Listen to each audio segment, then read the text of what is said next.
샬롬 예품 매일 말씀 함께하는 여러분 사랑하고 축복합니다.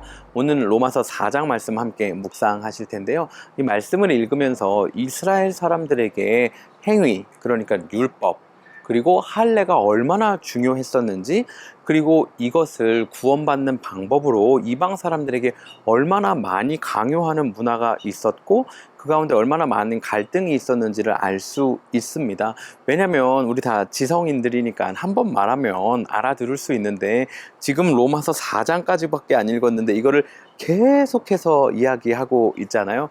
마치 이런 것만 같아요. 제가 아직도 첫째 아이랑 식당에 가면 물컵이 너무 테이블 끝쪽에 놓여 있으면 안쪽으로 들여놓으면서 운이야 이거 너무 끝에 놓으면 깨진다 라고 얘기하고, 그런데도 운이는 꼭 그 가장자리에 놓게 되고, 또 밥 먹으면서 일어나서 손을 뻗으면 또 이게 닳을까봐 제가 안쪽으로 밀어 넣으면서 운이야 컵이랑 그릇 더 안쪽에 밀어놔라 라고 얘기하거든요. 정말 수도 없이 이야기하는데, 지금 바울도 이 행위, 그러니까 율법과 할례로 구원받는 거 아니다, 이것을 귀에 못이 박히도록 계속해서 이야기하고 있는 거예요. 우리도 이 로마서를 묵상하는 동안 우리의 어떠함이, 그리고 우리의 어떠한 행위가 우리의 구원에 영향을 미치지 않는다라는 이 핵심을 우리의 코어에 아주 잘 자리 잡게 놓으면 좋겠어요.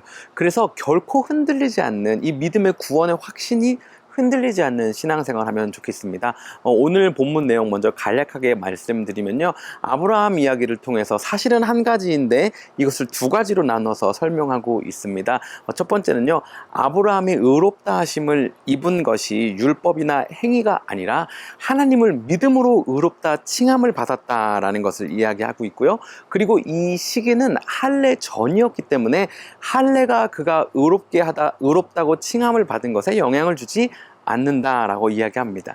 그러니까 앞에서 얘기했던 거 다시 얘기하고 있는 거예요. 율법과 할례는 이 하나님이 우리를 의롭게 칭하는 것에는 직접적인 영향이 없다라는 거죠. 지금 이것은 우리도 마찬가지입니다. 하나님을 믿는 믿음으로 구원에 이르는 거예요. 우리가 교회에서 어떤 봉사하고 있다고, 어떤 직분 받았다고 구원받는 거 아닙니다. 세례 받는다고, 침례 받는다고 구원받는 거 아닙니다. 유아 세례가 이 아이가 나중에 장성했을 때에 구원받는 어떤 보장이 되지 못합니다. 그러니까 면죄부 같은 것들도 생각났잖아요. 우리가 누군가의 구원에 직접 관여할 수 있다는 무서운 것들이 생겨나는 것입니다. 그러니까 이단이 생겨나는 거죠. 그러니까 교주가 생겨나는 거죠. 그러니까 누군가의 감정을 조금만 만져주고 내가 너의 친구가 되어줄게라는 조금만 마음의 안식의 공간만 생기면 이 사람을 위해서 모두 다 갖다 바치는 거예요. 돈도 갖다 바치고 내 시간도 갖다 바치고 나의 모든 것을 갖다 바치는 이런 일들이 일어나는 것입니다. 또한 어떤 사람은 구원에 이르기 위해서 막 고행과 금욕의 길을 막 계속해서 걸어가는 사람들도 있는 거죠. 바울이 2000년 전쯤에 끊임없이 이야기했던 율법과 할례로 구원받는 것 아니다, 오직 믿음으로 구원에 이르고 의롭다 하심을 입을 수 있다라는 이것을 지금 우리도 역시나 동일하게 귀에 못이 박히게 듣고 있지만, 여전히 그리스도인으로서 살아가고 있는 사람들도 흔들리고 있다라는 것입니다. 여러분, 예품 매일 말씀을 통하여 로마서를 묵상하는 동안 우리 안에 자리 잡고 있는 이 율법, 그리고 할례와 같은 것들이 있다면 발견하는 시간 되면 좋겠어요. 그래서 이와 같은 것들을 누가 공격하고 흔들 때에 내 구원의 확신이 흔들리지 않는 오직 하나님을 향한 믿음, 예수 그리스도의 보혈로 구원받았다는 이것이 우리 마음 가운데 아주 확고하게 자리 잡게 되기를 간절히 소원합니다. 지금 여러분들이 함께하고 있는 이 예품 매일 말씀은요, 예품교회 목사인 제가 올리고 있는 영상입니다. 물론 교회 성도님들 말고도 많은 분들이 함께 해주고 계신데요, 너무 감사하고 또 함께 계속해서 은혜 누리는 시간 되면 좋겠습니다.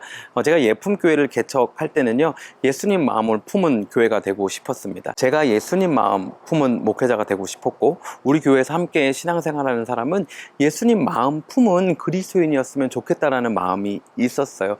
왜냐하면 저는 예수님의 마음을 품는 것이 지금 그리스도인, 그리고 교회, 그리고 이 세상의 소망이라고 생각했기 때문입니다. 그리고 제가 이런 생각을 하게 된 이유는 교회 아니지만 예수님의 마음이 없이 말하고 행동하고 의사결정되는 부분들이 많다라는 생각을 했기 때문입니다. 제가 오늘 말씀을 준비하는데 저 개인적으로 묵상이 되고 도전이 되는 영역이 있어서 이것을 말씀드리는데요. 말씀드렸던 것처럼 예수님의 마음이 없는 것만 같은 모습을 볼 때 저는 상당히 힘들어하고 불편해 하거든요.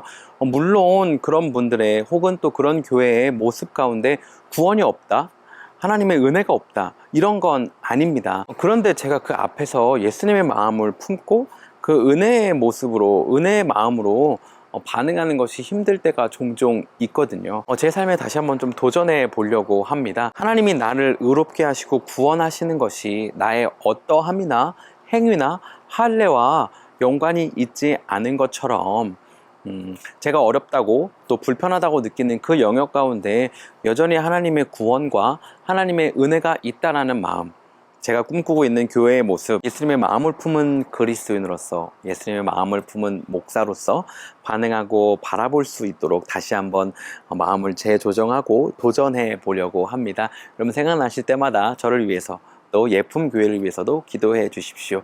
또 유튜브 댓글이나 또 카카오 채널을 통해서 기도 제목을 올려주시면 저 또한, 그리고 교회 역시 함께 여러분들을 위해서 기도하겠습니다.